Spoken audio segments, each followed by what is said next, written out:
তাদের যে তথ্য ভারতীয় পুলিশ আমাদেরকে দিয়েছিলেন সেই তথ্য অনুযায়ী আমাদের পুলিশ, বাংলাদেশের পুলিশ, এদের তথ্য অনুযায়ী তাদেরকে যারা খুন করেছেন কিংবা খুনের সঙ্গে সম্পৃক্ত ছিলেন আমরা যারা সন্দেহ করছি, এবং তাদের থেকে যা আমরা তথ্য পেয়েছিলাম সেই তথ্য অনুযায়ী তাদের মধ্যে থেকে আমরা 3 জন অপরাধীকে আমরা আমাদের পুলিশ ধরেছেন এবং তাদের জিজ্ঞাসাবাদ চলছে, তদন্ত চলছে।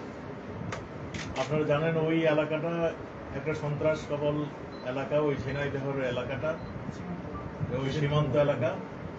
আমাদের আনার সাহেব সেখানে মাননীয় সংসদ সদস্য হিসাবে তিনি দায়িত্ব এবারও নির্বাচিত হয়েছিলেন। চিকিৎসার জন্য তিনি যাওয়ার পরে এই ঘটনাটি ঘটে। আমাদের পুলিশ এটা নিয়ে তদন্ত করছেন। আমরা শীঘ্রই খুনের মোটিভটা কি ছিল আমরা আপনাদেরকে জানাতে পারব, এবং ভারতীয় পুলিশ আমাদেরকে সর্ব ধরনের সহযোগিতা করছে। আমাদের কাছে যা ইনফরমেশন, আমরা আরো ইনফরমেশন যখন পাবো তখন আপনাদেরকে আরো তথ্য আমরা জানাতে পারবো। তো আমরা এইটুকু এখন জানাতে পারছি, মানে আপনাকে জানাতে যাচ্ছি, সেটা হলো তিনি খুন হয়েছে। কলকাতার এক বাসায় তাকে পরিকল্পিতভাবে খুন করা হয়েছে, এবং এই খুনের মোটিভ কারা কারা খুন করেছিলেন এই সব তথ্যই আমাদের ভারতীয় পুলিশ কাজ করছে, আমাদের পুলিশও কাজ করছে। যে যেখানে মানে ইন্টারন্যাশনাল ওয়েতে যতখানি প্রয়োজন সবগুলি আমরা ব্যবস্থা নিচ্ছি। আপনাদেরকে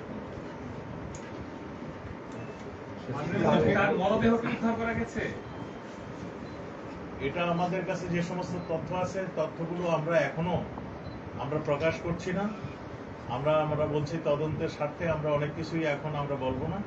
তদন্ত শেষ হয়ে গেলে আপনাদেরকে সবকিছু জানাবো, কেন খুন হয়েছে, কোথায় খুন হয়েছে, কে কে খুন করেছে, কি ধরনের মানে অস্ত্র দিয়ে খুন হয়েছে, সবই আপনাদেরকে জানাবো।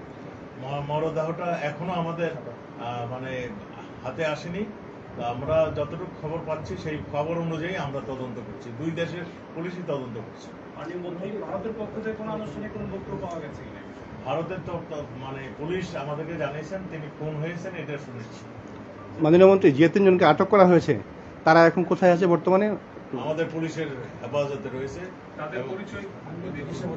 তাদের জিজ্ঞাসাবাদ হচ্ছে, এবং জিজ্ঞাসাবাদ হলে আমরা তো বলছি আমরা তদন্তের স্বার্থে অনেক কিছুই এখন আমরা বলতে পারছি না।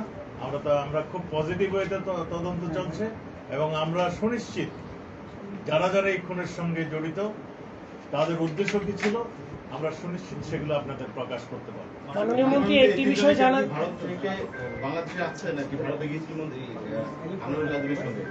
এর মধ্যে অনেক কিছু হয়েছে। এরা অনেকেই ভারতে গিয়েছিলেন বলেই তো আমাদের কাছে ভারতীয় কিছু তথ্য এখানে আসছে। আমরা সবকিছু মিলিয়ে ঝুলিয়ে আমরা তো বলেছি ভারতের পুলিশও আমাদেরকে সহযোগিতা করছেন, এবং আমাদের পুলিশ আপনারা জানেন অত্যন্ত দক্ষ পুলিশ আমাদের। তারাও মানে এই খুনের মোটিভ, খুনের কি হয়েছে সবকিছু আপনাদের বিস্তারিত আমরা দিতে পারবো। আমাদের কাছে 3 জন আসামি ধৃত অবস্থায় আছে, এবং আমরা আরো কয়েকজনকে ধরার জন্য আমরা প্রচেষ্টা চালিয়ে যাচ্ছি। আমরা তো পরিষ্কারই বললাম যে এটা একটা খুন হয়েছে, মার্ডার হয়েছে। মার্ডারের পিছনে নৈপথ্যের যে কারণটি সেগুলো আমরা জানাবো।